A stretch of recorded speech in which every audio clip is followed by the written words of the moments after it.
Okay, so here we have the Volkswagen Golf on a 67 plate. I'm going to start off by showing you around the outside of the car, and then we're going to hop in and run through some controls on the inside. From the outside though, you can see it's got black alloy wheels and it's a 5-door car. We're going to start off inside the boot and then work our way around the rest of the car from there. As we approach the back of it, you can see we have reversing sensors, plenty of boot space as well, along with the 60-40 split folding rear seat should you wish to increase this space even further. Okay, so we're just going to work our way back round to the front of the car, and then we'll hop in and run through some controls on the inside. But now that we've done a full circle of it, you can see it's in excellent condition the whole way round.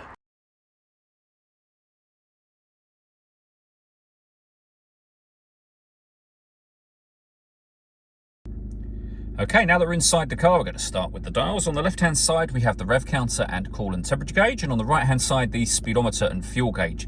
In the middle, you can see the total miles of the car. They are 39,787. Above that, we have a digital readout for the speedometer. You can change information displayed there using buttons on the steering wheel for various bits of driving data.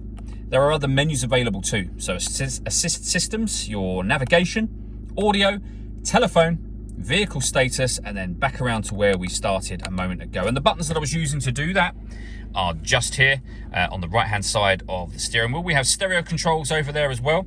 Stereo controls continue over on the left hand side along with cruise control.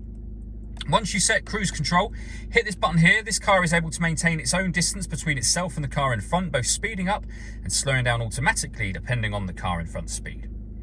Over in the center, we have the main touchscreen for the car. So we're on the radio menu at the moment. You'll see we have DAB, FM and AM radio available to us. If you want to listen to your own music, hit the media button. And then again, we've got lots of different ways to listen to your own music. And they include Bluetooth audio. So once you pair your phone, you can make and receive phone calls, of course, but you can also stream your music wirelessly as well. And pairing your phone is done just here by hitting the phone icon and then following the instructions on screen from there. Satellite navigation is accessed up in that top corner. Nice clear colour display, as you can see. Really easy system to use. Working our way down from that, we have the air conditioning. So you can determine the temperature, the fan speed, and the direction the air is being distributed in. The air conditioning is on at the minute, so that's off, back on again.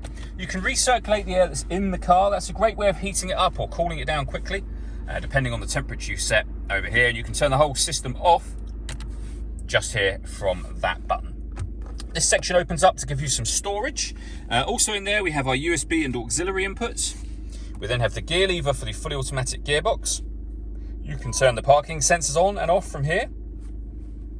Over on the left hand side you can turn off the stop and start.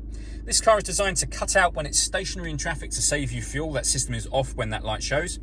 And you can change the driving modes of the car. So you can put the vehicle into eco, normal, sport or individual from up here as well. All that leaves me to say is thank you for taking the time to watch this video. If you'd like to come and see the car in person and have a test drive, please feel free to give us a call here at West Horsley Motors. We'd love to hear from you soon.